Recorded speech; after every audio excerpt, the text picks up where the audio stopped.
Hi friends, welcome back to my channel. നമ്മളിന്ന് കൊണ്ടുവന്നത് husky വർണ്ണയുടെ ഒരു ചെയിൻസോ ആണ്. അപ്പം ഇതിനൊരു കംപ്ലൈൻ്റ് ഉണ്ട്.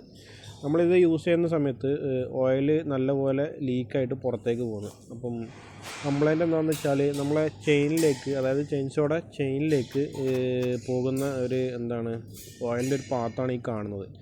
ഈ പാർട്ട് ഡാമേജ് ആയത് കാരണമാണ് നമ്മൾ ഈ ചെയിനിലേക്കുള്ള ഓയിൽ കംപ്ലീറ്റ് ആയിട്ട് ലീക്കായിട്ട് നമ്മൾ ചെയിൻ റൊട്ടേറ്റ് ചെയ്യുമ്പം കംപ്ലീറ്റ് തെറിക്കുന്നത്.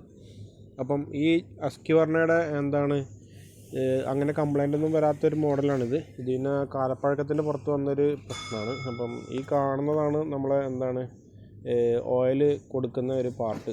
അപ്പം നമുക്കത് റീപ്ലേസ് ചെയ്യണം. അതുപോലെ തന്നെ ഈ എൻജിൻ എന്ന് പറയുന്നത് പെട്രോൾ എൻജിനാണ്. അപ്പം ഇതിന് തന്നെ നമുക്ക് ഓയിൽ ചെയിനിലേക്ക് അഡീഷണലായിട്ട് ഓയിലുണ്ട്.